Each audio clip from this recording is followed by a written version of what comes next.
여러분, 안녕하세요. 노후사연 채널에 오신 걸 환영합니다.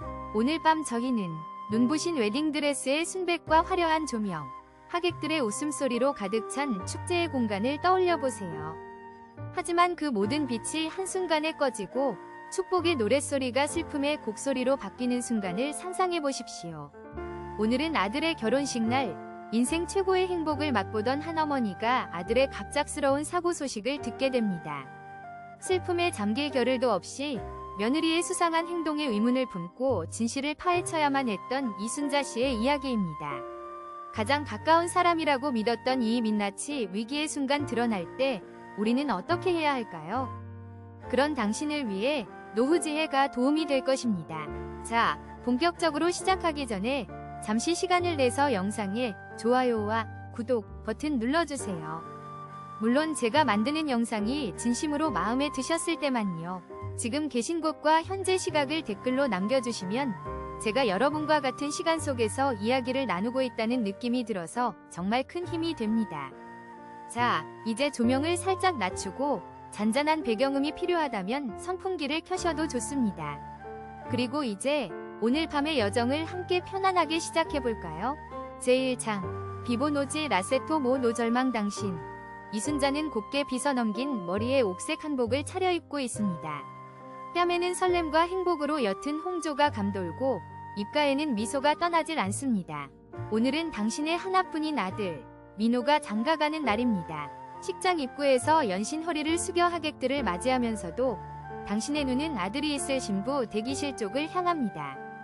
금쪽 같은 내 새끼, 저렇게 멋지게 커서 늠름한 신랑이 되다니. 가슴 벅찬 감정에 눈시울이 뜨거워집니다. 어머니, 저 어때요? 멋있죠? 턱시도를 차려입은 민호가 다가와 짓궂게 묻습니다. 당신은 아들의 옷매무새를 만져주며 활짝 웃습니다. 그럼 세상에서 우리 아들이 제일 멋있지. 우리 수진이 저렇게 예쁜 아이를 아내로 맞이하다니. 꿈만 같다. 정말 그때였습니다. 시끌벅적하던 식장 로비에 잠시 정적이 흐르고 사람들의 시선이 한 곳으로 쏠립니다. 제복을 입은 경찰 2명이 굳은 얼굴로 당신을 향해 걸어오고 있습니다. 심장이 쿵 하고 내려앉습니다.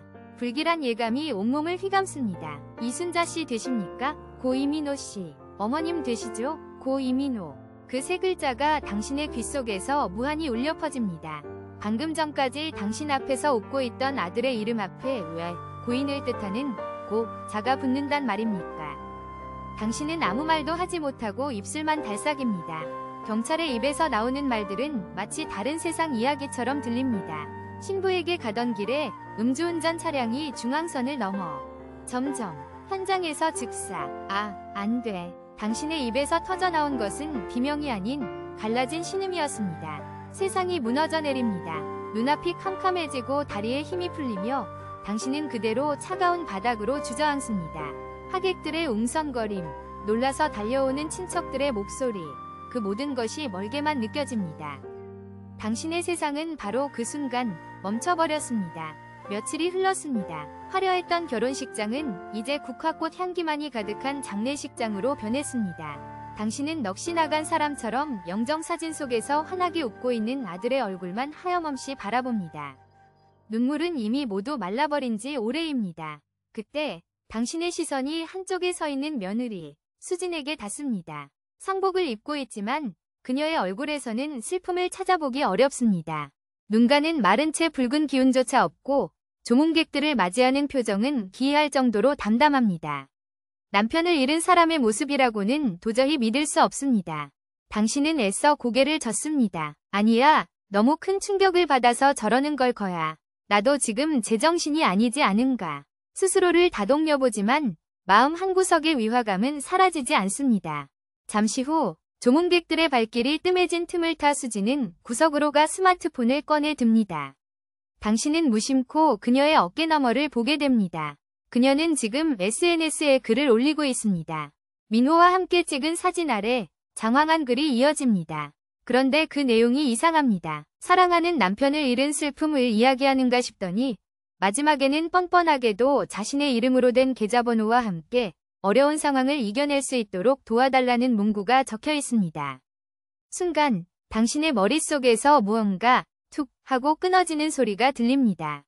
슬픔으로 마비되었던 감각이 차갑고 날카로운 분노로 바뀌기 시작합니다. 아들이 죽은 지 며칠이나 되었다고 그의 죽음을 이용해 동정심을 유발하고 돈을 구걸한단 말인가. 저것이 사랑하는 남편을 잃은 아내의 행동이란 말인가. 당신은 텅 빈 눈으로 수진을 바라봅니다. 그녀는 태연하게 핸드폰 화면을 들여다보며 이따금씩 입꼬리를 살짝 올리기까지 합니다. 그 모습에 당신의 등골을 따라 소름이 돋습니다. 슬픔에 잠겨있던 당신의 눈에 비로소 의심과 결의의 불꽃이 타오르기 시작합니다. 내 아들의 죽음, 이대로 넘어갈 수는 없다. 저 여자의 정체를 밝혀내야만 한다. 장례식장의 소란스러움 속에서 당신은 오직 한 사람, 며느리 박수진에게로 모든 신경을 집중합니다. 슬픔에 잠겨 있어야 할 그녀의 얼굴은 이상하리만치 평온하고 아들의 죽음을 애도하기는커녕 그것을 자신의 이익을 위한 도구로 삼고 있습니다. 당신의 안에서 무언가가 단단히 결심을 굳힙니다. 이것은 단순한 슬픔의 표현 방식 차이가 아니다. 이것은 기만이다. 당신은 천천히 자리에서 일어나 비틀거리는 걸음으로 수진에게 다가갑니다. 쿵, 쿵, 쿵. 자신의 심장 소리가 장례식장 전체에 울리는 듯합니다. 당신이 등 뒤에 서자 인기척을 느낀 수진이 화들짝 놀라며 스마트폰을 감춥니다. 하지만 이미 늦었습니다. 당신은 모든 것을 보았습니다. 수진아, 당신의 목소리는 슬픔으로 잠겨 있었지만 그 안에는 얼음장 같은 냉기가 서려 있습니다. 수진은 어색하게 웃으며 당신을 돌아봅니다. 어머니, 왜 그러세요? 앉아 계시지. 지금 뭘 하고 있었니? 당신은 그녀가 감춘 스마트폰을 뚫어져라 쳐다보며 묻습니다. 수진의 눈동자가 불안하게 흔들립니다. 그녀는 금세 눈시울을 붉히는 신용을 하며 당신의 팔을 잡습니다. 어머니, 너무 슬퍼서요. 민호 씨가 갑자기 이렇게 가버리니. 점점 앞으로 제가 어떻게 살아야 할지 너무 막막해서. 아시잖아요. 저희 대출금도 아직 많이 남았고 그냥 아는 분들께라도 조금이라도 도움을 받을 수 있을까 해서. 점점 수지는 금방이라도 눈물을 쏟을 것처럼 말꼬리를 흐립니다. 빚, 그 단어가 당신의 귀에 박힙니다. 민호가 빚 때문에 힘들어했다는 이야기는 들어본 적이 없습니다. 오히려 결혼 자금이 부족할까봐 당신이 보태주겠다고 했을 때도 자신들이 모은 돈으로 충분하다며 손사래를 쳤던 아들이었습니다. 아니야, 내가 모르는 빚이 있었을 수도 있지. 젊은 애들이 부모에게 다 이야기하지는 않으니까. 당신은 스스로를 진정시키려 애씁니다. 하지만 수진의 얼굴을 보면 그 어떤 말도 믿음이 가지 않습니다. 그녀의 눈물 없는 눈, 슬픔 한 점 없는 표정. 모든 것이 거짓말이라고 소리치고 있습니다. 당신은 더 이상 아무 말도 하지 않고 차갑게 그녀의 팔을 뿌리친 뒤 다시 자리로 돌아와 앉습니다. 영정사진 속 민호가 여전히 환하게 웃고 있습니다. 민호야, 도대체 무슨 일이 있었던 거니? 시간은 무심하게 흘러 발인까지 모든 장례 절차가 끝났습니다. 텅 빈 집으로 돌아온 당신은 아들, 민호의 방으로 들어갑니다.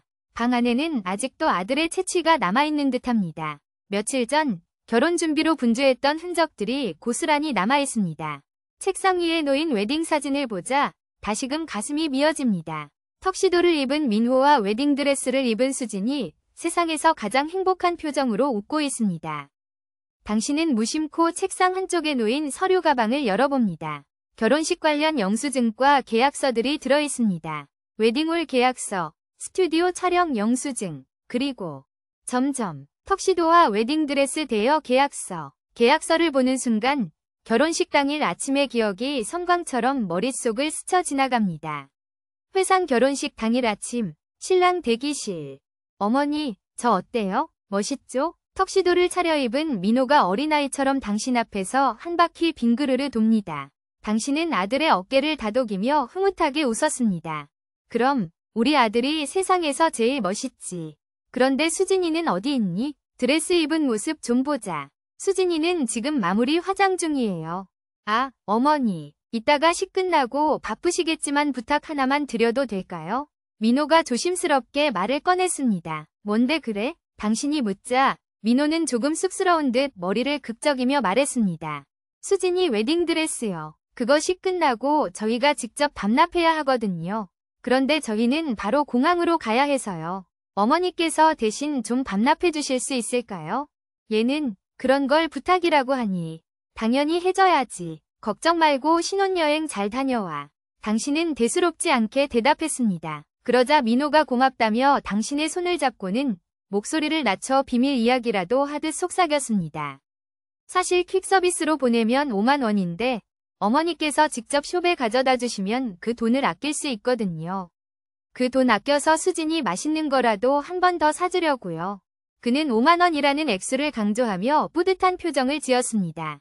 당신은 그런 아들이 기특하면서도 한편으로는 안쓰러웠습니다. 알았다, 알았어. 우리 아들 아주 살림꾼 다 됐네.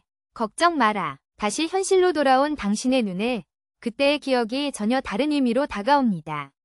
그때는 그저 아들이 알뜰하고 아내를 위하는구나 하고 기특하게만 생각했습니다. 하지만 지금 생각하니 이상합니다. 인생에 단 한 번뿐인 결혼식 날 신혼여행을 떠나는 부푼 마음을 안고 있어야 할 신랑이 고작 5만 원을 아끼기 위해 어머니에게 그런 부탁을 한다? 그것도 그 돈으로 아내에게 맛있는 것을 사주겠다는 말을 덧붙이면서까지. 수진이 말했던 빚 때문이었을까요? 하지만 그렇다고 하기엔 5만 원은 너무나도 사소한 금액입니다. 마치 누군가에게 돈을 아끼는 모습을 보여주기 위해 억지로 연기하는 사람처럼 부자연스러웠습니다. 당신의 머릿속에서 의심의 조각들이 하나둘씩 맞춰지기 시작합니다. 아들이 무언가에 쫓기고 있었던 것은 아닐까? 돈 문제로 수진과 다툼이라도 있었던 걸까? 생각이 거기에 미치자 당신은 아들의 방을 다시 샅샅이 뒤지기 시작합니다. 책상, 서랍, 옷장, 침대 밑까지 무언가 단서가 될 만한 것을 찾아야 했습니다. 한참을 뒤지던 당신의 손에 낡은 서류철 하나가 잡혔습니다. 아들이 대학생 때부터 용돈을 모아들었던 보험 서류였습니다. 당신은 혹시나 하는 마음에 서류철을 열었습니다. 오래전 당신이 직접 아들 이름으로 들어준 생명보험 증권. 수익자는 당연히 법적 보호자인 당신, 이순자로 되어 있었습니다. 그런데 증권 맨 뒷장에 얇은 종이 한 장이 더 끼워져 있었습니다. 보험계약 변경 확인서. 당신은 떨리는 손으로 그 종이를 펼쳤습니다. 보험 수익자 변경 내역. 변경 전 이순자, 모. 변경 후 박수진, 배우자. 변경 신청일. X년 X월 X일 오후 3시 42분 변경 신청일. 그 날짜를 확인한 순간 당신은 숨을 헉 하고 들이마셨습니다. 온몸의 피가 차갑게 식는 것 같았습니다. 변경일은 바로 결혼식 전날이었습니다. 아들이 사고로 죽기 불과 하루 전. 말도 안 돼. 점점 당신은 믿을 수 없다는 듯 서류를 몇 번이고 다시 들여다봤습니다. 하지만 날짜는 선명하게 찍혀 있었습니다. 결혼식을 하루 앞둔 시점에 아들이 수십 년간 유지해온 보험의 수익자를 어머니인 당신에게서 이제 막 아내가 될 박수진으로 변경했다. 그리고 바로 다음 날 그는 사고로 죽었다. 세상에 이렇게까지 완벽한 우연이 존재할 수 있을까? 당신은 자리에 주저앉아 거친 숨을 몰아쉬었습니다. 이것은 우연이 아니다. 이것은 계획된 것이다. 수진의 슬픔 없는 얼굴, SNS에 올린 구걸글, 아들의 부자연스러운 절약, 그리고 결정적으로 사고 직전에 변경된 보험 수익자. 모든 퍼즐 조각이 박수진이라는 이름 아래 끔찍한 그림을 완성하고 있었습니다. 아, 민호야, 내 아들. 슬픔과 분노가 뒤섞인 눈물이 당신의 뺨을 타고 흘러내렸습니다. 하지만 지금은 슬퍼하고만 있을 때가 아니었습니다. 슬픔으로 마비되었던 당신의 머리가 차갑게 깨어나기 시작했습니다. 이대로 아들의 죽음을 억울하게 둘 수는 없었습니다. 당신은 자리에서 벌떡 일어났습니다. 그리고 망설임 없이 보험사 고객센터로 전화를 걸었습니다. 수화기 너머로 기계적인 안내 음성이 흘러나왔고 잠시 후 상담원과 연결되었습니다. 네, 고객님, 무엇을 도와드릴까요? 당신은 떨리는 목소리를 가다듬고 최대한 침착하게 말했습니다. 고 이민호 씨 보험 관련해서 문의드립니다.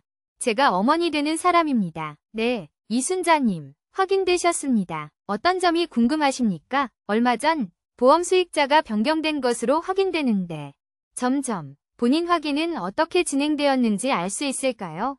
제 아들은 결혼식 준비로 무척 바빴을 텐데요. 당신의 질문에는 날카로운 가시가 돋쳐 있었습니다. 상담원은 잠시 컴퓨터를 확인하는 듯 키보드 소리를 내더니 이내 대답했습니다. 네, 고객님, 확인해보니 변경 신청일 오후 3시 42분에 본인 명의 휴대전화로 인증 절차를 거쳐 정상적으로 처리된 것으로 나옵니다. 배우자 되실 분과 함께 지점에 방문하셔서 신청서를 작성하셨고 최종 전자서명은 본인 휴대전화로 진행되었습니다. 배우자 되실 분과 함께 지점에 방문. 수진이 민호와 함께 보험사에 직접 갔다는 뜻이었습니다. 그 시간이라면 민호는 예식장에서 마지막 점검을 하고 있어야 할 시간이었습니다. 당신은 이를 악물었습니다. 한 가지만 더 묻겠습니다. 그때 제 아들 민호의 목소리나 상태가 좀 이상하다거나 그런 건 없었나요? 누군가에게 협박을 당하는 것 같았다거나. 네, 고객님, 그건 저희가 알 수 없는 부분입니다. 서류상으로는 아무런 문제가 없었습니다. 상담원의 무미건조한 대답을 끝으로 당신은 전화를 끊었습니다. 수화기를 내려놓는 소리가 텅 빈 방을 울렸습니다. 모든 것이 명확해졌습니다. 이것은 단순한 의심이 아니라 확신이 되었습니다. 당신은 다시 영정사진 속 아들의 얼굴을 바라보았습니다. 환하게 웃는 아들의 얼굴 위로 소름 끼치도록 담담했던 며느리 수진의 얼굴이 겹쳐 보였습니다. 민호야, 걱정 마라. 이 엄마가 전부 다 밝혀줄게. 내 아들을 죽음으로 몰고 간 그 사람, 반드시 죗값을 치르게 할 거야. 내 억울한 죽음, 반드시 내가 풀어줄게. 차가운 분노가 슬픔을 집어삼켰습니다. 곱게 한복을 차려입고 하객을 맞이하던 온화한 어머니는 이제 없었습니다. 아들의 죽음에 얽힌 진실을 파헤치기 위해 지옥불에라도 뛰어들 준비가 된 복수의 화신만이 남아있을 뿐이었습니다. 당신의 노후는 이제 진실을 향한 끈질긴 추격전의 서막을 열고 있었습니다. 당신은 수화기를 내려놓은 손을 가만히 내려다보았습니다. 한때는 아들의 등을 토닥이고 따뜻한 밥을 지어주던 그 손이었습니다. 이제 이 손은 아들의 복수를 위해 칼날이라도 움켜쥘 준비가 되어 있었습니다. 당신은 더 이상 망설이지 않았습니다. 아들이 남긴 통장에서 장례 비용을 제외한 남은 돈 전부를 인출했습니다. 두툼한 현금 봉투를 품에 안고 당신은 수소문 끝에 찾아낸 낡은 상가 건물 3층으로 향했습니다. 문에는 사무기획이라는 낡은 간판이 붙어 있었습니다. 심부름센터 혹은 흥신소라고 불리는 곳이었습니다. 문을 열고 들어서자 담배 연기가 자욱한 사무실에 앉아있던 중년의 남자가 당신을 힐끗 쳐다보았습니다. 어떻게 오셨소? 그의 목소리는 무뚝뚝했지만 당신은 조금도 위축되지 않았습니다. 당신은 품에서 현금 봉투를 꺼내 그의 책상 위에 올려놓았습니다. 남자의 눈이 살짝 커졌습니다. 사람을 하나 찾아주시오. 아니, 그 사람의 과거를 전부 다 파헤쳐 주시오. 이름은 박수진. 내 며느리요. 당신은 아들의 영정사진 옆에 서 있던 수진의 사진과 그녀의 주민등록번호가 적힌 종이를 함께 내밀었습니다. 남자는 사진과 당신의 얼굴을 번갈아 보더니 이내 심각한 표정으로 서류를 받아들었습니다. 어떤 과거를 원하시오? 결혼 전이 모든 것, 가족관계, 친구, 직장, 그리고 또 다른 남자가 있었는지, 그 남자는 지금 어떻게 지내는지, 샅샅이 먼지 하나까지 다 털어주시오. 당신의 목소리에는 서슬퍼런 결의가 담겨 있었습니다. 남자는 말없이 고개를 끄덕였습니다. 당신은 그에게 아들의 사망보험금 수익자가 변경된 사실과 장례식장에서 보았던 수진의 이상한 행동들에 대해서도 간략하게 설명했습니다. 이야기를 듣는 남자의 표정이 점점 더 굳어갔습니다. 알겠습니다. 어머님, 시간이 좀 걸릴 겁니다. 결과가 나오는 대로 연락드리겠습니다. 그렇게 며칠이 흘렀습니다. 당신은 매일같이 아들의 방을 정리하며 혹시라도 놓친 단서가 더 없을까 찾아 헤맸습니다. 그러던 어느 날 저녁, 모르는 번호로 전화가 걸려왔습니다. 사무기획의 그 남자였습니다. 어머님, 중간 보고 드립니다. 박수진, 보통 여자가 아닙니다. 남자의 목소리는 그날의 무뚝뚝함은 온데간데 없이 흥분과 경악으로 가득 차 있었습니다.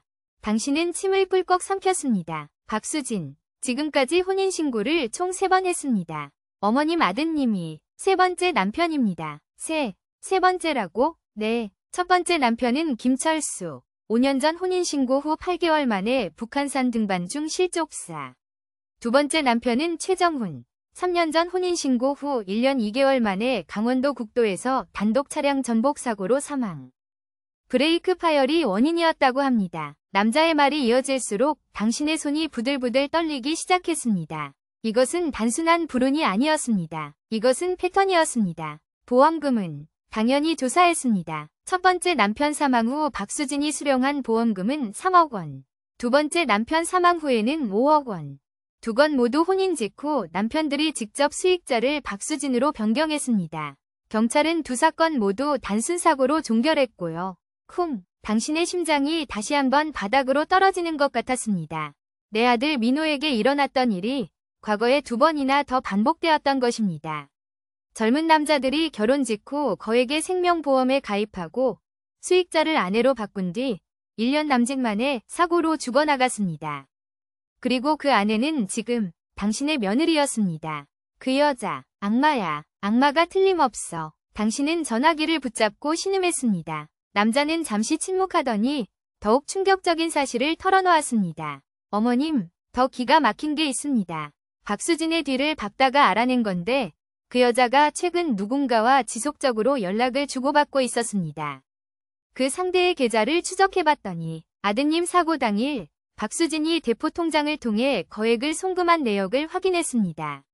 그 돈을 받은 놈, 음주운전 상습범의 청부폭력 전과가 있는 놈입니다. 모든 조각이 맞춰졌습니다. 아들의 죽음은 음주운전 차량에 의한 비극적인 사고가 아니었습니다. 그것은 돈으로 살인 청부를 한 치밀하게 계획된 범죄였습니다.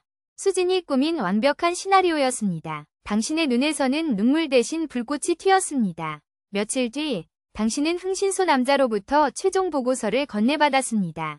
그 안에는 박수진이라는 악마가 어떻게 당신의 아들을 사냥했는지 그 잔혹한 계획의 전말이 상세히 기록되어 있었습니다. 수진의 계획은 민호를 만나기 훨씬 이전부터 시작되었습니다. 그녀는 파산한 집안과 사치스러운 생활로 인해 거액의 사채 빚을 지고 있었습니다. 첫 번째, 두 번째 남편의 보험금으로도 그 빚을 다 갚지 못했던 그녀는 더 큰 사냥감을 물색하기 시작했습니다. 대기업에 다니고 부모님의 노후가 보장되어 있으며 무엇보다 순진하고 착한 남자. 당신의 아들, 민호는 완벽한 타겟이었습니다. 수진은 민호에게 위도적으로 접근했습니다. 그녀는 불행한 과거를 가진 비련의 여주인공처럼 자신을 포장했습니다. 돌아가신 부모님, 자신을 등친 친척들. 그럼에도 불구하고 꿋꿋하게 살아왔다는 거짓말로 민호의 동정심과 보호 본능을 자극했습니다. 결혼이 결정되자 수진의 계획은 더욱 대담해졌습니다.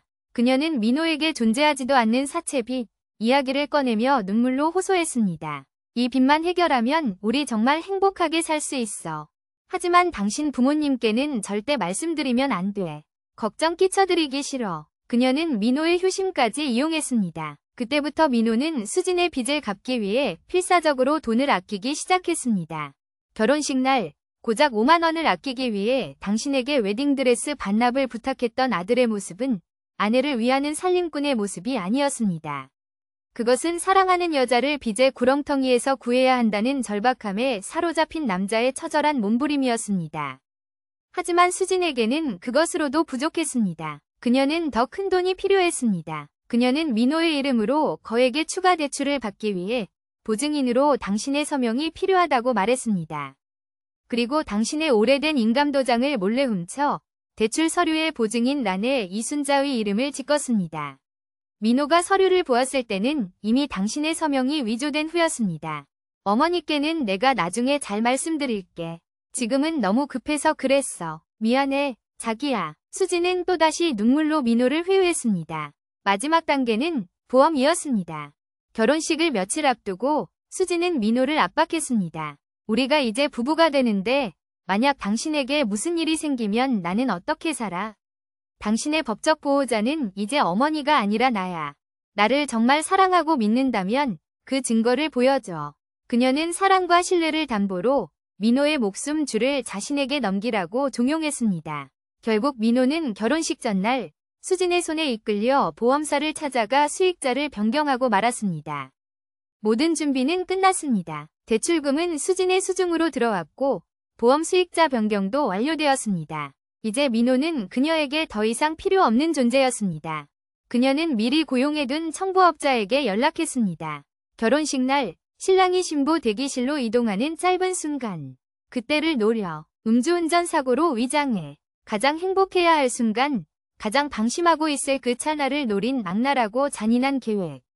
당신은 보고서를 든 채 온몸을 떨었습니다. 내 아들은 사랑에 눈이 멀어 자신을 사지로 몰아넣는 악마의 속삭임에 저항 한 번 못하고 쓰러져 갔던 것입니다. 민호야, 내 아들. 얼마나 무서웠을까? 얼마나 고통스러웠을까? 당신의 입에서 뒤늦은 통곡이 터져나왔습니다. 슬픔과 분노, 아들에 대한 미안함이 뒤섞여 심장을 갈갈이 찢는 듯했습니다. 하지만 당신은 주저앉지 않았습니다. 눈물을 닦고 일어섰습니다. 당신의 눈은 더 이상 슬픔에 젖어 있지 않았습니다. 그곳에는 오직 차가운 복수심과 강철 같은 의지만이 이글거리고 있었습니다. 당신은 보고서와 위조된 대출 서류, 수진의 과거 행적이 담긴 모든 증거를 품에 안았습니다. 이제 이 모든 것을 가지고 그녀를 찾아갈 시간이었습니다. 그녀가 아들의 죽음으로 손에 쥐려 했던 그 더러운 돈, 그리고 그녀가 누려왔던 거짓된 평온. 그 모든 것을 산산조각 내버릴 시간이었습니다. 박수진. 점점. 내년이 내 아들에게서 앗아간 모든 것. 아니, 그 이상의 고통을 내가 내게 돌려주마. 법이 너를 심판하기 전에 이 어미가 먼저 너를 심판할 것이다. 당신은 텅 빈 아들의 방을 뒤로하고 결연한 표정으로 집을 나섰습니다. 당신의 노후는 이제 아들의 복수를 위한 마지막 전쟁터로 향하고 있었습니다. 당신은 며칠 후 약속된 장소인 허름한 찻집의 구석자리에 앉아 있었습니다. 낡은 나무 테이블 위에는 김이 모락모락 피어오르는 쌍화차 한 잔이 놓여 있지만 당신은 손도 대지 않았습니다. 창밖은 이미 어둑해지기 시작했고 찻집 안의 희미한 백열등이 당신의 얼굴에 깊은 그림자를 드리웠습니다. 며칠 사이 당신의 얼굴에서는 온화함이라고는 찾아볼 수 없게 되었습니다. 슬픔을 넘어선 차가운 분노가 가면처럼 얼굴에 달라붙어 있었습니다. 삐걱이는 소리와 함께 찻집 문이 열리고 사무기획의 중년 남자 김태성이 안으로 들어섰습니다. 그는 당신을 발견하고는 곧장 다가와 맞은편 의자에 소리 없이 앉았습니다. 그의 손에는 두툼한 서류 봉투가 들려 있었습니다. 어머님, 기다리셨습니까? 김태성의 목소리는 처음 만났을 때보다 한결 누그러져 있었습니다. 그가 당신을 바라보는 눈빛에는 연민과 함께 경외감 비슷한 것이 섞여 있었습니다. 그는 말없이 서류 봉투를 테이블 위로 밀었습니다. 모든 것을 담았습니다. 박수진. 그 여자의 모든 것입니다. 당신은 침묵 속에서 봉투를 열었습니다. 가장 먼저 눈에 들어온 것은 빛바랜 사진 몇 장과 주민등록 서류 사본들이었습니다. 첫 번째 서류를 집어든 당신의 눈이 가늘어졌습니다. 김철수. 점점. 5년 전 혼인. 8개월 후 북한산 등반 중 실족사. 사망보험금 3억 원.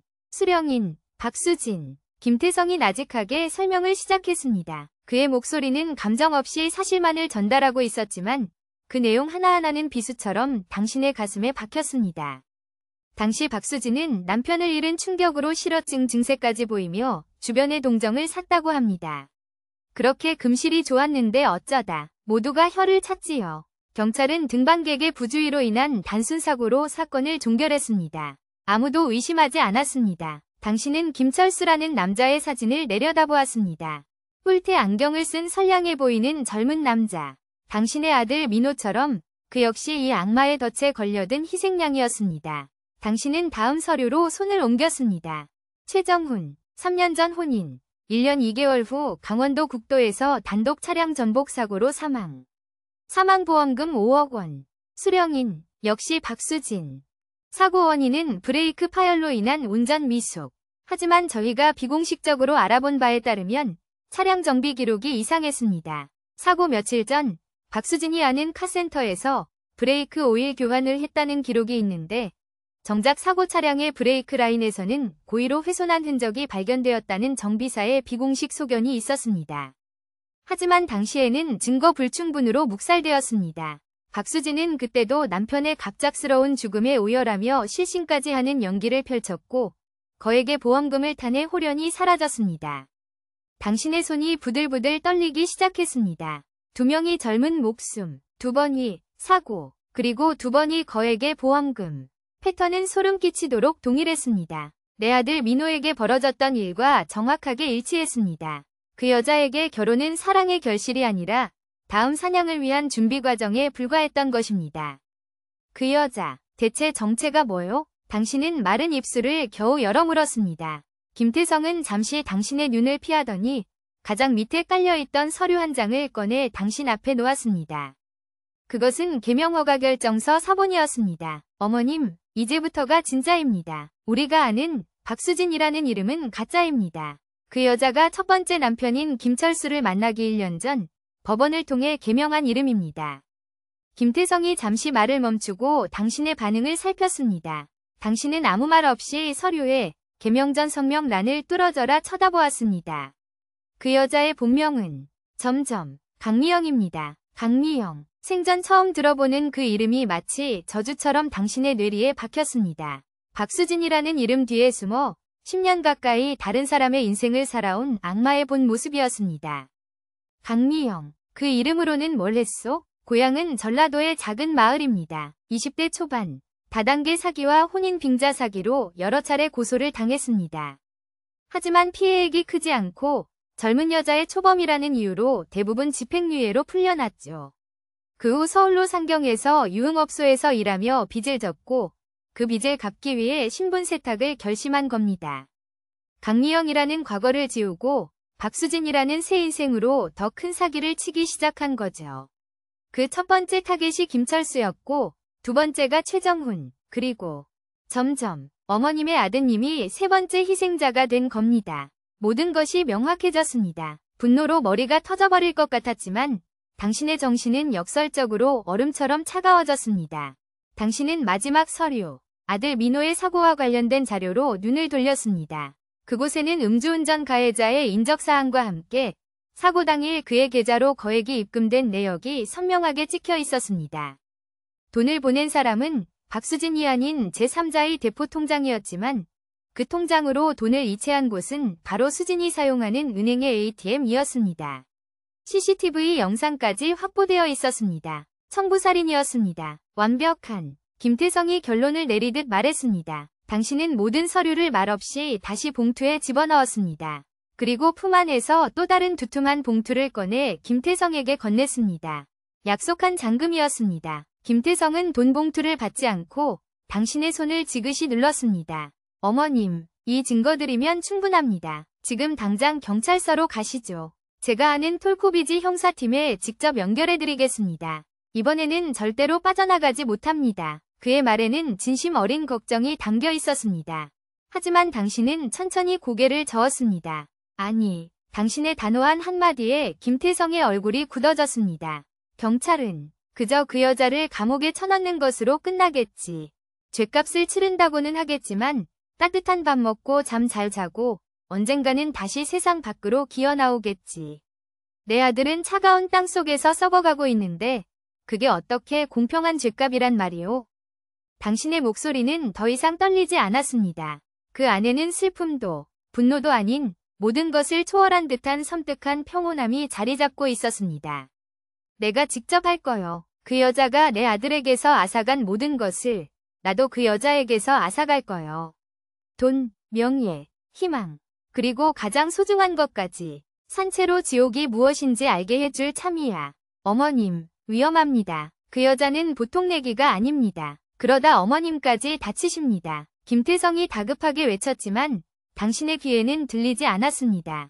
당신은 자리에서 일어섰습니다. 찻집의 희미한 조명 아래 당신의 작고 연약해 보이던 등이 강철처럼 단단해 보였습니다. 당신은 김태성의 책상을 내려다보며 마지막으로 말했습니다. 수고했소, 김 선생. 이 은혜는 잊지 않겠소. 하지만 이제부터는 나 혼자의 싸움이요. 당신은 돈 봉투를 테이블 위에 내려놓고 증거가 담긴 서류 봉투를 품에 안은 채 뒤도 돌아보지 않고 찻집을 나섰습니다. 어둠이 내린 거리로 나서는 당신의 발걸음에는 한치의 망설임도 없었습니다. 차가운 밤 공기가 폐부 깊숙이 스며들었습니다. 하지만 당신은 추위를 느끼지 못했습니다. 당신의 심장은 복수라는 뜨거운 불길로 타오르고 있었기 때문입니다. 강미영, 아니, 박수진, 네가 파놓은 함정에 내 아들이 빠져 죽었지. 이제는 내가 판 무덤에 네가 들어갈 차례다. 법의 심판은 그 다음이다. 내 아들을 위한 진짜 심판은 이 어미의 손으로 직접 내릴 것이다. 당신은 품 안의 서류 봉투를 더욱 단단히 끌어안았습니다.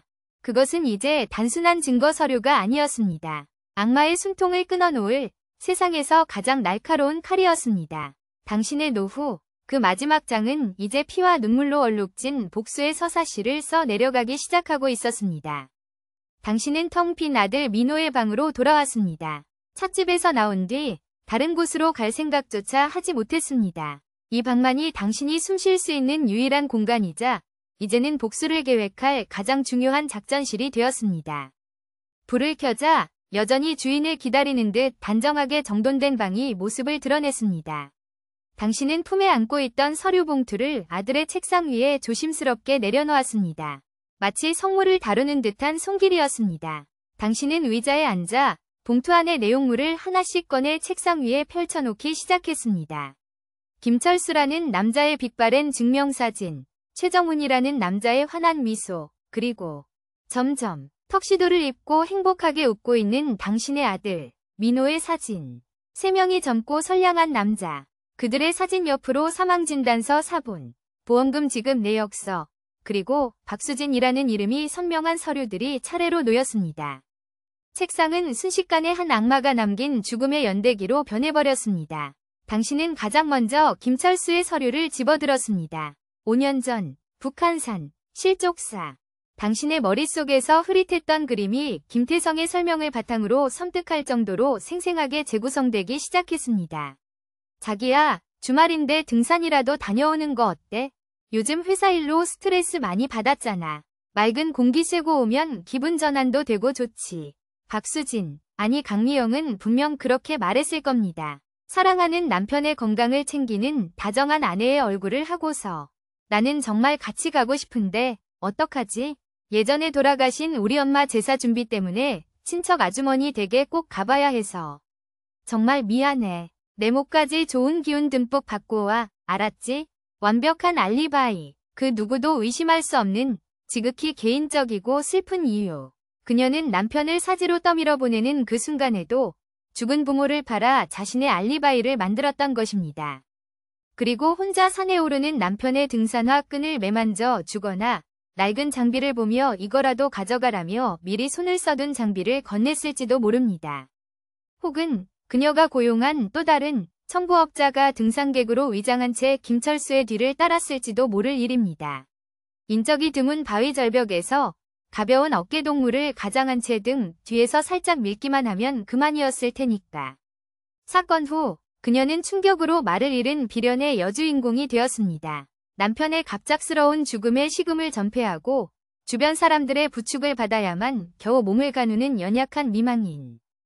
그 가증스러운 연기 뒤에서 그녀는 3억 원이라는 피 묻은 돈을 세고 있었을 겁니다. 당신은 김철수라는 남자의 사진을 내려다보며 이를 악물었습니다. 그는 몰랐을 겁니다. 세상에서 가장 다정한 아내의 격려가 실은 사형 집행인의 마지막 인사였다는 것을. 당신은 떨리는 손으로 다음 서류, 최정훈의 사건 기록을 집었습니다. 강원도 국도, 단독 차량 전복 사고, 브레이크 파열. 이번에는 수법이 더욱 대담하고 치밀해졌습니다. 어머, 자기야, 차에서 이상한 소리가 나는 것 같지 않아? 내가 아는 카센터 있는데 거기 정말 꼼꼼하게 잘 보거든. 내가 시간 날 때 점검 한번 맡겨놓을게. 분명 그녀는 최정훈에게 그렇게 말했을 겁니다. 남편의 안전을 염려하는 현명한 아내처럼. 그리고 그녀는 자신이 미리 섭외해둔 기술자에게 차를 가져갔을 겁니다. 정비 기록에는 브레이크 오일 교환이라는 지극히 평범한 내용만 남기고 실제로는 브레이크 라인에 누구도 쉽게 발견할 수 없는 치명적인 흠집을 만들어 놓았겠죠. 서서히 그러나 결정적인 순간에는 반드시 터지도록. 그리고 며칠 뒤 그녀는 완벽한 여행 계획을 제안했을 겁니다. 우리 강원도로 바람 쐬러 갈까? 가는 길에 내가 맛집 다 알아봤어. 하지만 출발 당일 그녀는 또다시 빠져나갈 명분을 만들었을 겁니다. 갑자기 몸이 안 좋다거나 급한 집안일이 생겼다거나. 미안해, 자기가 먼저 가서 숙소에 쉬어. 나는 일만 빨리 끝내고 버스 타고 바로 따라갈게. 운전 조심하고. 그녀가 만들어낸 완벽한 알리바이 속에서 최정훈은 아무것도 모른 채 죽음의 질주를 시작했을 겁니다. 구불구불한 강원도 산길의 내리막 커브길. 그가 브레이크를 밟는 순간 페달은 허무하게 푹 꺼져버렸을 테고 차는 가드레일을 들이받고 절벽 아래로 굴러떨어졌을 겁니다.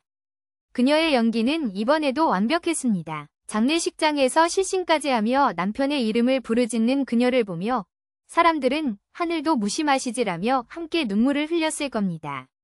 그 눈물 뒤에서 그녀는 5억이라는 이전보다 훨씬 커진 보험금을 손에 쥐었습니다. 마지막으로 당신의 시선은 아들 민호의 사진에 멎었습니다. 당신의 심장이 갈갈이 찢기는 것 같았습니다. 앞선 2번이 성공으로 강미영의 범죄는 더욱 교활하고 잔인해졌습니다. 내 아들은 그 악마의 3번째 재물이었습니다. 당신은 이제야 모든 조각을 맞출 수 있었습니다. 강미영이 민호에게 속삭였던 모든 말들이 이제는 다른 의미로 귓가에 울려 퍼졌습니다. 우리 결혼 자금 조금 부족해도 괜찮아. 내가 아껴 쓰면 돼. 자기 부모님께 손 벌리는 건 싫어. 우리 힘으로 시작하자. 이것은 효심이 아니라 당신과 민호 사이를 경제적으로 차단하려는 고도의 계산이었다.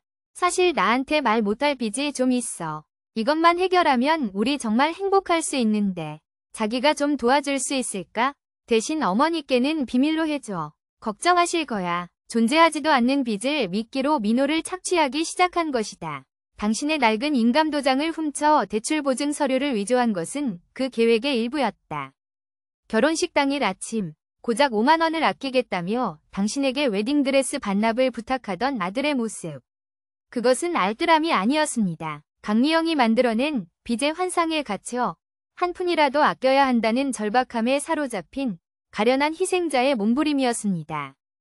그리고 가장 결정적인 단계, 사랑의 증거. 자기야, 이제 우리는 법적으로 부부고 서로의 유일한 보호자야. 만약에 당신에게 무슨 일이라도 생기면 나는 어떻게 살아? 어머니가 아니라 내가 당신의 첫 번째 사람이란 걸 증명해줘. 보험 수익자를 내 이름으로 바꿔줘. 그게 당신의 진짜 사랑이라고 믿을게. 민호는 그 악마의 속삭임에 사랑이라는 이름에 독이 든 성배를 기꺼이 받아 마신 것입니다. 결혼식 전날 그는 자신의 손으로 직접 사망증명서에 서명한 것이나 다름없었습니다. 모든 준비가 끝나자 강미영은 민호를 제거했습니다. 이번에는 실족사나 차량 결함처럼 불확실한 방법이 아니었습니다. 그녀는 더 확실하고 빠른 방법을 선택했습니다. 돈으로 산 살인 청부. 그녀가 ATM에서 대포 통장으로 돈을 보내는 CCTV 영상이 그 명백한 증거였습니다. 결혼식 날 신랑이 신부에게로 향하는 가장 행복하고 설레는 그 짧은 길목에서 음주운전으로 위장한 트럭이 아들의 모든 것을 앗아갔습니다. 당신은 책상 위에 펼쳐진 서류들을 보며 강미영이라는 악마의 범죄 패턴을 머릿속으로 정리했습니다. 그것은 소름 끼치도록 체계적인 하나의 사업 모델이었습니다. 첫째, 목표 선정, 착하고 성실하며 적당한 재산을 가졌지만 심리적으로는 기댈 곳이 필요한 남자를 물색한다.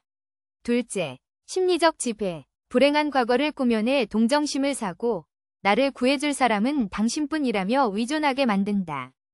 외부, 특히 가족과의 연결고리를 차단하여 고립시킨다. 셋째, 경제적 착취, 거짓 빚을 핑계로 상대의 재산을 야금야금 빼돌린다. 필요하다면 서류 위조도 서슴지 않는다. 넷째, 죽음의 계약, 사랑의 증명을 요구하며 거액의 생명보험 수익자를 자신으로 변경하게 한다. 이것이 사실상의 살인 허가서다. 다섯째, 제거, 완벽한 알리바이를 확보한 후 사고로 위장하여 목표를 살해한다. 수법은 점점 더 대담하고 확실한 것으로 진화한다. 여섯째, 위장, 세상에서 가장 슬픈 미망인을 연기하며 모든 의심을 피하고 합법적으로 보험금을 수령한 뒤 다음 사냥감을 찾아 사라진다. 짐승만도 못한 년. 당신의 입에서 나직한 욕설이 터져나왔습니다. 분노가 극에 달하자 오히려 머릿속은 얼음장처럼 차갑게 식었습니다. 슬픔에 잠겨있던 무력한 어머니는 이제 없었습니다. 당신은 적의 전략과 전술, 그리고 최종 목표까지 모든 것을 파악한 지휘관이 되었습니다. 당신은 강미영의 사진을 집어들었습니다. 사진 속에서 그녀는 청순하고 가련한 미소를 짓고 있었습니다. 한때 당신이 참한 아가씨라고 생각했던 그 얼굴.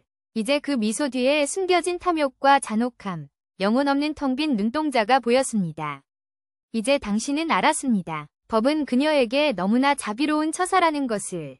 그 여자는 감옥에 가는 것을 두려워하지 않을지도 모릅니다. 그저 사업의 실패로 여길 뿐일지도 모릅니다. 진정한 공포는 자신이 완벽하다고 믿었던 계획이 송두리째 무너지고 자신이 사냥감에게 역으로 사냥당하는 것을 깨달았을 때 찾아오는 법입니다. 그녀가 민호에게서 빼앗아간 돈, 명예, 행복, 그리고 미래. 그 모든 것을 당신은 그녀에게서 똑같이, 아니 그 이상으로 처절하게 빼앗을 것이었습니다. 당신은 서류들을 다시 봉투에 차곡차곡 담았습니다. 이것은 이제 단순한 증거가 아니었습니다. 악마를 사냥하기 위한 당신의 무기였습니다. 당신은 결심했습니다. 이 무기를 들고 경찰서로 달려가는 대신 이 무기를 이용해 강미영을 당신이 파놓은 함정으로 직접 유인하기로. 그녀가 가장 안전하다고 믿는 순간, 가장 행복하다고 느끼는 그 절정에서 모든 것을 나락으로 떨어뜨릴 것이었습니다. 당신의 눈빛은 더 이상 복수심으로 불타오르지 않았습니다. 그저 차갑고 깊은 심연만이 남아있었습니다. 당신은 이제 적의 모든 것을 알았습니다. 이제 사냥을 시작할 시간이었습니다. 그날 이후 당신의 시간은 오직 한 가지 목표를 향해 흘렀습니다. 복수. 하지만 당신이 선택한 복수는 뜨거운 분노의 폭발이 아니었습니다. 그것은 거미가 먹이를 기다리듯 차갑고 끈질기게 쳐놓은 거대한 그물이었습니다. 당신은 김태성에게서 받은 모든 증거의 사본을 경찰 내부에 있는 그의 믿을만한 라인에 조용히 전달했습니다. 원본은 여전히 당신의 품 안에 있었습니다. 경찰은 물밑에서 수사를 시작했고 당신은 그들의 수사망이 완성될 때까지 마지막 연극의 주연을 맡기로 했습니다. 며칠 후 당신은 수진에게 전화를 걸었습니다. 목소리는 일부러 슬픔과 체념에 잠긴 듯 떨리도록 연기했습니다. 수진아, 나다. 수학이 넘어 수진의 목소리는 놀라울 정도로 밝았습니다. 아마도 아들의 사망보험금 지급 절차가 순조롭게 진행되고 있었기 때문일 겁니다. 어머님, 웬일이세요? 괜찮으세요? 괜찮을 리가 있니? 그저 민호 방을 정리하다가 애아빠가 민호 앞으로 남겨준 통장을 하나 발견했단다. 내가 까맣게 잊고 있었던 비상금 통장이었나 봐. 큰돈은 아니지만 그래도 이제 네가 혼자 살아가려면 한 푼이라도 아쉬울 테니 너한테 줘야 할 것 같아서. 당신은 수진이 거절할 수 없는 미끼를 던졌습니다. 돈, 그 한마디에 수화기 너머의 공기가 바뀌는 것이 느껴졌습니다. 수진의 목소리는 즉시 걱정과 동정심으로 가득 찬 톤으로 바뀌었습니다. 어머님, 점점, 아니에요. 괜찮아요. 그걸 어떻게 제가 받아요. 아니다. 이제 민호 아내는 너고 그 애가 남긴 건 다 내 몫이야.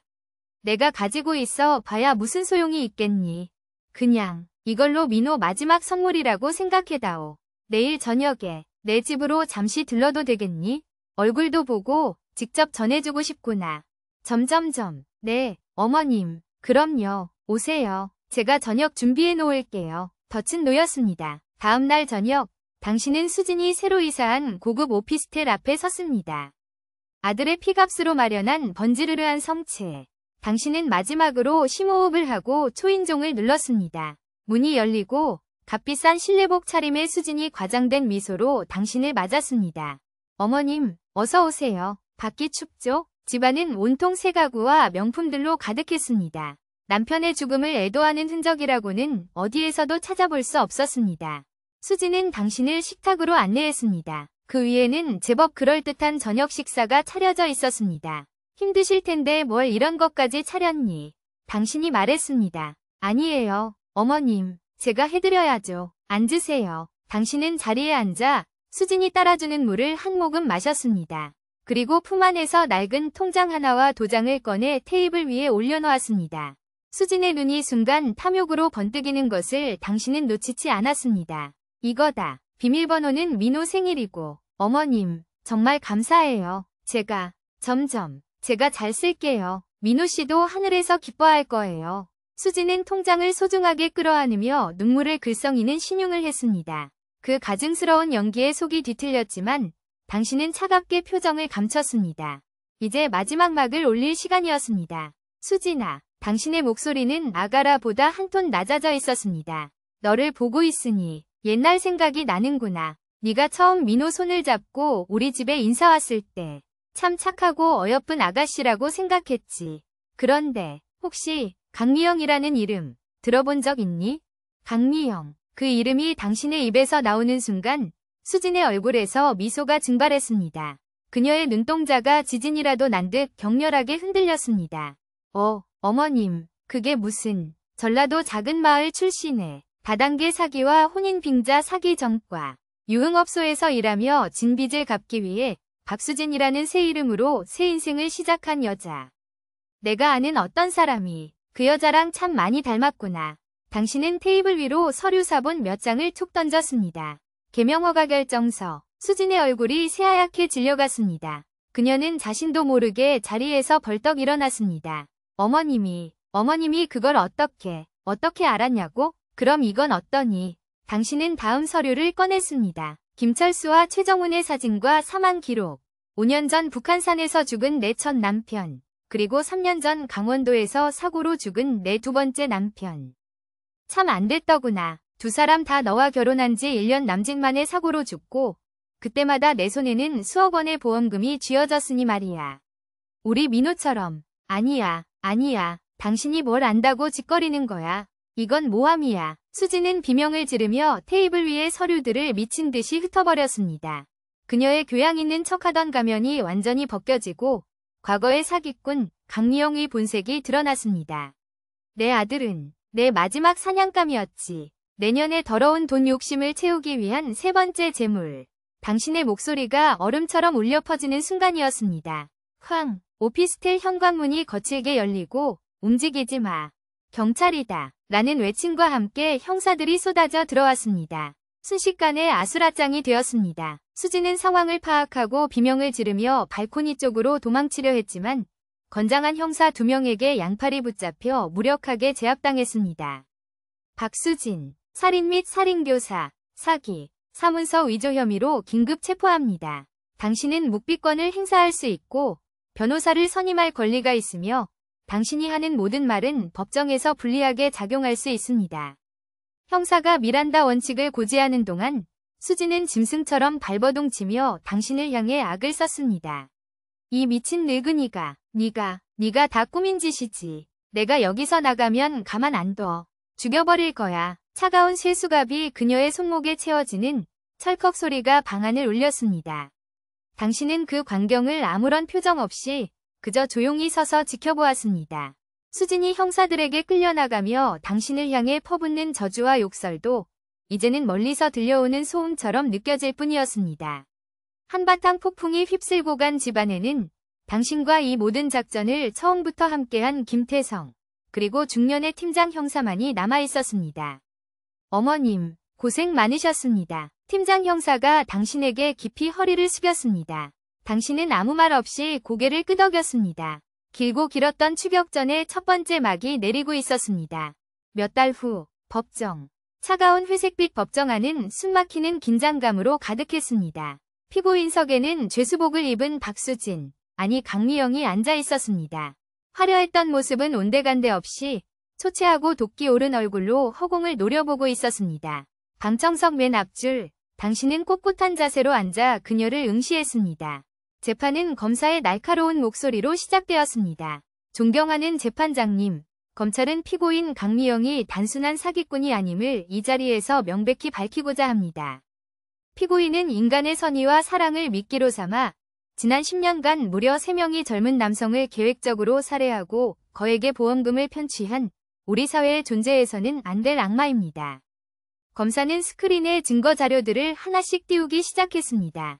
강미영의 개명 전 범죄 기록, 김철수와 최정훈의 사건 파일, 그리고 두 사건에서 소름 끼치도록 반복되는 결혼보험 수익자 변경 사고 위장 살해 패턴을 조목조목 짚었습니다. 강미영의 변호인은 증거 불충분을 주장했지만 검사는 결정적인 증거들을 제시했습니다. 피고인은 세 번째 피해자인 고 이민호 씨를 살해하기 위해 음주운전 상습범에게 돈을 주고 살인을 청부했습니다. 여기 피고인이 ATM에서 대포통장으로 돈을 이체하는 CCTV 영상과 돈을 받은 청부범의 자백 진술서가 있습니다. 또한 피고인은 이민호 씨의 보증인인 어머니 이순자 여사의 인감을 훔쳐 억대의 대출 서류를 위조했습니다. 이는 국과수 필적 감정 결과 명백히 밝혀졌습니다. 법정은 술렁이기 시작했습니다. 방청석에 앉아있던 다른 피해자들의 유가족들 사이에서 흐느낌이 터져나왔습니다.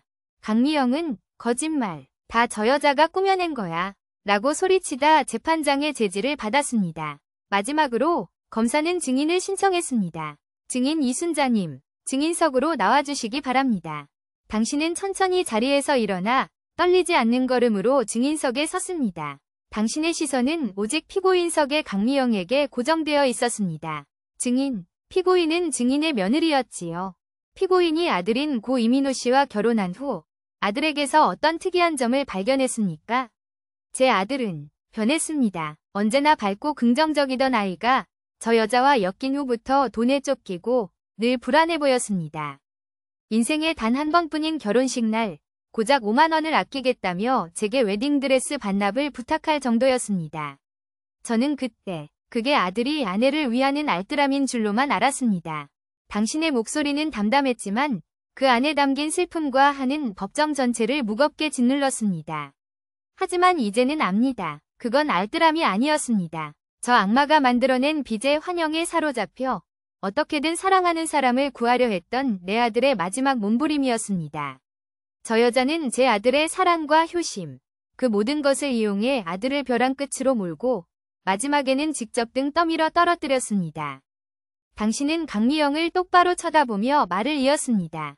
존경하는 재판장님, 저는 오늘 제 아들의 어미로서 이 자리에 섰습니다. 하지만 저는 동시에 저 악마에게 억울하게 목숨을 잃은 김철수, 최정훈이라는 젊은이들의 어머니이기도 합니다.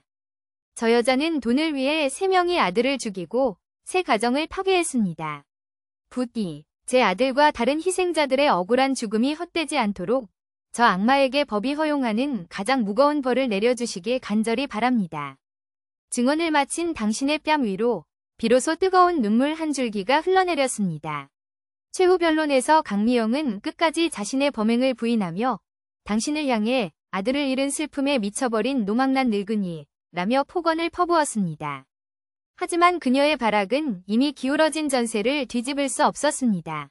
그리고 마침내 선고의 날, 재판장이 무겁게 입을 열었습니다. 피고인 강미영. 피고인은 치밀한 계획하에 오직 보험금을 목적으로 피해자들에게 위도적으로 접근하여 가정을 꾸린 뒤 인간으로서 차마 행할 수 없는 잔혹한 방법으로 3명이 소중한 생명을 앗아갔다. 범행 수법이 극히 반인륜적이고 죄질이 극히 불량하며 최후의 순간까지도 반성의 기미를 보이지 않고 피해자 유족에게 2차 가해를 서슴지 않은 바 우리 사회로부터 영원히 격리될 필요성이 인정된다. 재판장이 판결봉을 쥐었다. 이에 주문, 피고인 강미영에게 징역 30년을 선고한다. 땅, 땅, 땅. 판결봉 소리가 법정 전체에 울려 퍼졌습니다. 내가 뭘 잘못했는데. 아니야, 억울해. 강미영의 처절한 비명이 울려 퍼졌지만 그 소리는 교도관들에게 끌려나가는 그녀의 모습과 함께 점점 멀어져 갔습니다. 당신은 눈을 감았습니다. 아들의 얼굴이 떠올랐습니다. 환하게 웃던 얼굴, 쑥스러운 듯 머리를 극적이던 얼굴.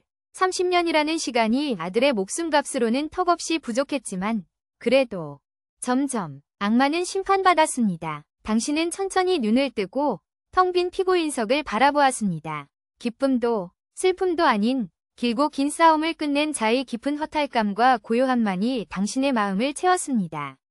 이제야 비로소 당신의 아들에게 작별 인사를 할 수 있을 것 같았습니다. 법정을 나서는 당신의 등 뒤로 기자들의 플래시가 무수히 터지고 웅성이는 목소리들이 파도처럼 밀려왔습니다. 하지만 당신의 귀에는 아무것도 들리지 않았습니다. 세상의 모든 소음이 차단된 진공의 공간을 걷는 듯 당신은 오직 앞만 보고 텅 빈 복도를 걸어나갔습니다. 몇 달간 당신의 온몸을 휘감고 있던 살얼음 같은 긴장감, 강철처럼 단단했던 복수심. 그 모든 것이 판결봉 소리와 함께 연기처럼 사라져버린 것 같았습니다. 그 자리에 남은 것은 거대하고 텅 빈 공허함 뿐이었습니다. 김태성 씨가 걱정스러운 얼굴로 다가와 부축하려 했지만 당신은 가만히 고개를 저어 보였습니다. 괜찮다는 의미였지만 실은 괜찮지 않았습니다. 아들의 복수를 위해 달려오는 동안에는 슬퍼할 겨를조차 없었습니다. 분노가 슬픔을 집어삼켰고 진실을 밝혀야 한다는 목표의식이 당신을 살게 했습니다. 하지만 이제 모든 것이 끝났습니다. 악마는 심판받았고 정의는 실현되었습니다. 그런데 왜 마음은 이렇게 춥고 텅 비어버린 것일까요? 택시를 타고 집으로 돌아오는 길, 차창 밖으로 무심하게 흘러가는 풍경들이 비현실적으로 느껴졌습니다. 당신은 텅 빈 옆자리를 바라보았습니다. 마치 저곳에 민호가 앉아 어머니, 이제 다 끝났어요. 고생 많으셨어요. 라고 말해줄 것만 같았습니다. 그러나 그곳엔 싸늘한 공기만이 감돌고 있었습니다.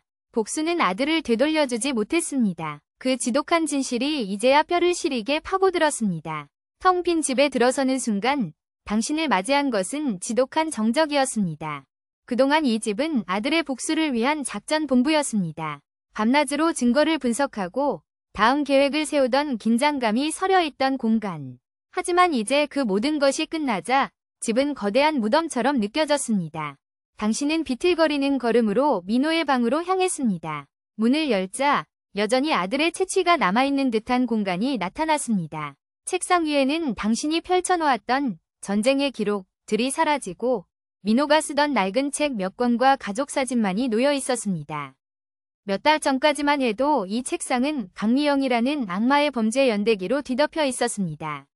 하지만 이제 그 흔적은 어디에도 없었습니다. 모든 것이 제자리로 돌아왔지만 가장 중요한 아들만은 돌아오지 않았습니다. 당신은 민호의 침대에 힘없이 걸터 앉았습니다. 그리고는 아들이 덮고 자던 이불을 가슴에 끌어안았습니다. 희미하게 남은 아들의 냄새. 그 순간 그동안 억지로 눌러왔던 모든 것이 한꺼번에 터져나왔습니다. 민호야, 내 아들. 민호야. 복수의 화신은 없었습니다. 냉철한 전략가도 없었습니다. 그저 하나뿐인 자식을 가슴에 묻은 세상에서 가장 가엾은 어미의 오열만이 텅 빈 방을 가득 채웠습니다. 당신은 아이처럼 몸을 웅크리고 목 놓아 울었습니다. 재판 과정에서 흘리지 않았던 눈물, 강미영 앞에서 보이지 않았던 약한 모습, 그 모든 것이 한꺼번에 쏟아져 내렸습니다. 아들을 지켜주지 못했다는 죄책감, 더 일찍 알아채지 못했다는 자책감, 그리고 무엇보다 다시는 아들을 볼 수 없다는 지독한 상실감이 심장을 갈갈이 찢었습니다. 얼마나 울었을까? 눈물샘이 모두 말라버리고 더 이상 소리조차 나오지 않을 때쯤 당신은 멍하니 창밖을 바라보았습니다. 어느새 해가 지고 도시의 불빛들이 하나둘 켜지고 있었습니다. 저 수많은 불빛 아래 사람들은 웃고 떠들고 사랑하는 이들과 함께 저녁을 먹고 있겠지요. 하지만 당신의 시간은 아들이 떠난 그날에 멈춰버린 듯했습니다. 복수는 끝났지만 당신의 진짜 슬픔은 이제부터 시작이었습니다. 며칠이 흘렀습니다. 당신은 식음을 전폐하다시피 한 채 민호의 유품들을 정리하며 시간을 보냈습니다. 아들의 낡은 앨범을 넘기며 당신은 까맣게 잊고 있던 기억들을 하나씩 떠올렸습니다. 첫돌잔치 때 실을 잡고 좋아하던 아기 민호, 초등학교 입학식 날 긴장한 얼굴로 당신의 손을 꼭 잡던 아이, 사춘기 시절 퉁명스럽게 굴다가도 밤늦게 당신이 좋아하는 찐빵을 사들고 들어오던 소년, 그리고 대학 합격증을 들고 세상을 다 가진 듯 환하게 웃던 청년 민호의 모습까지. 사진 속 아들은 언제나 당신의 곁에서 웃고 있었습니다. 그 행복했던 시간들, 강미영이라는 악마는 단순히 민호의 목숨만 앗아간 것이 아니었습니다. 당신의 가장 빛나던 추억들 위에 피와 죽음이라는 더러운 낙인을 찍어버린 것이었습니다. 당신은 앨범을 덮고 눈을 감았습니다. 이대로 모든 것을 놓고 싶다는, 아들 곁으로 가고 싶다는 위험한 생각이 스쳐 지나갔습니다. 그때였습니다. 전화벨이 요란하게 울렸습니다. 당신은 받을 힘도 없이 내버려 두었지만 벨소리는 끈질기게 이어졌습니다. 마지못해 수화기를 들자 익숙한 목소리가 들려왔습니다.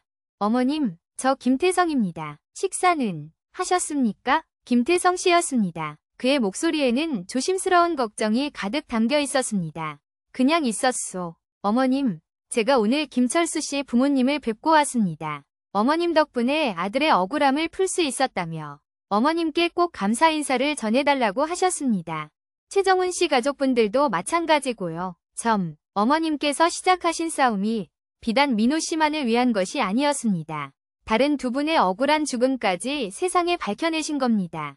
어머님은 새 가정을 구하신 겁니다. 그러니 너무 자책하지 마십시오. 절대로요. 김태성 씨의 투박하지만 진심 어린 위로에 꽁꽁 얼어붙었던 당신의 마음 한구석이 아주 조금 녹아내리는 듯했습니다.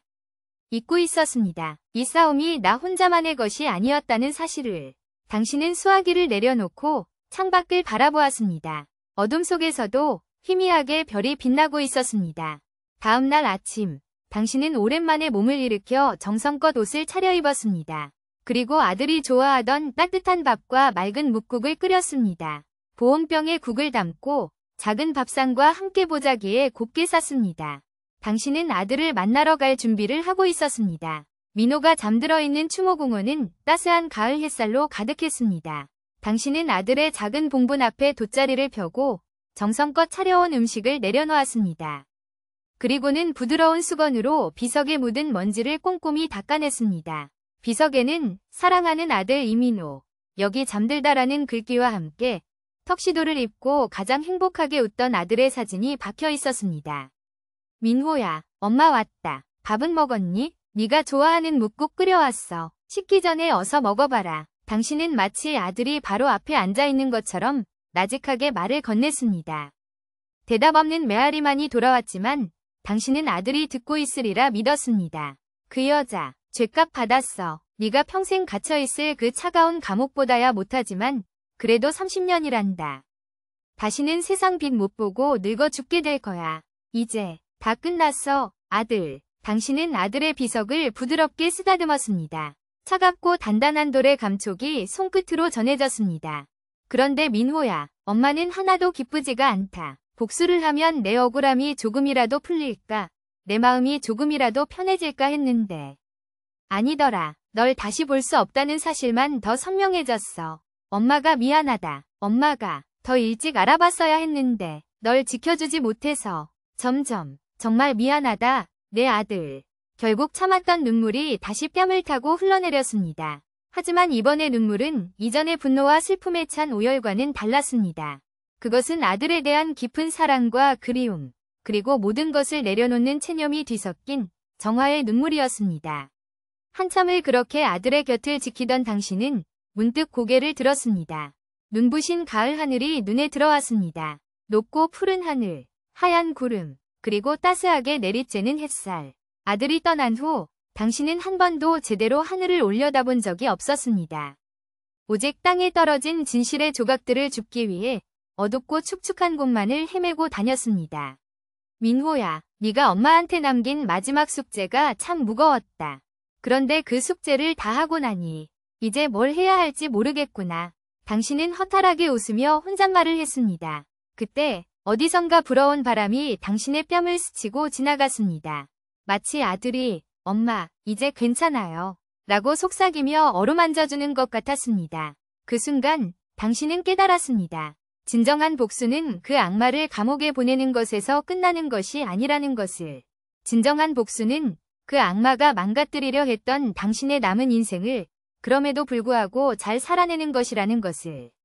아들의 기억을 가슴에 품고 슬픔에 무너지지 않고 하루하루를 소중하게 살아내는 것. 그것이야말로 내 아들 민호가 진정으로 바라는 것일 테고 그 악마에게 내리는 가장 완벽한 심판이 될 것이었습니다. 그래, 민호야, 엄마. 이제 더 이상 울지 않을게. 너를 죽음으로 몰고 간 그 지독한 기억 대신 네가 살아있던 29회의 빛나던 순간들을 기억하며 살아갈게. 내 목까지 점점 열심히 살아볼게. 네가 하늘에서 보고 우리 엄마 참 장하다 하고 웃을 수 있도록. 그러니 너도 이제 그곳에서 편히 쉬렴. 아무 걱정 말고. 점점 당신은 자리에서 일어나 봉분 앞에 소주 한 잔을 가만히 부어주었습니다. 그리고는 마지막으로 아들의 사진을 오래도록 눈에 담았습니다. 슬픔은 여전히 가슴 깊이 남아있었지만 그 위로 작은 희망의 씨앗이 싹트는 것이 느껴졌습니다. 집으로 돌아온 당신은 가장 먼저 민호의 방으로 들어가 굳게 닫혀있던 커튼을 활짝 열었습니다. 눈부신 햇살이 방 한가득 쏟아져 들어와 먼지 쌓인 공간을 환하게 비췄습니다. 당신은 깊게 숨을 들이마셨습니다. 이제 이 방은 슬픔의 공간이 아니라 따뜻한 추억의 공간이 될 것이었습니다. 당신은 부엌으로 가 당신 자신을 위해 정성껏 저녁을 짓기 시작했습니다. 쌀을 씻고 찌개를 끓이는 평범한 일상. 그 소박한 행위 속에서 당신은 비로소 살아있음을 느꼈습니다. 길고 길었던 복수의 밤은 끝났습니다. 아들의 죽음이 남긴 상처와 슬픔은 평생 당신의 일부로 남아있겠지만 당신은 더 이상 그 어둠에 갇혀있지 않을 것이었습니다. 당신의 노후는 이제 아들의 목까지 살아내야 하는 소중한 시간으로 다시 채워지기 시작하고 있었습니다. 따뜻한 밥 한 그릇과 함께 당신의 길고 긴 애도의 첫날이 그리고 새로운 삶의 첫날이 조용히 시작되고 있었습니다. 여러분, 이순자 씨의 길고 긴 싸움이 막을 내렸습니다. 법의 심판은 내려졌고 악마는 자신의 죄에 합당한 대가를 치르기 위해 차가운 철창 속으로 사라졌습니다.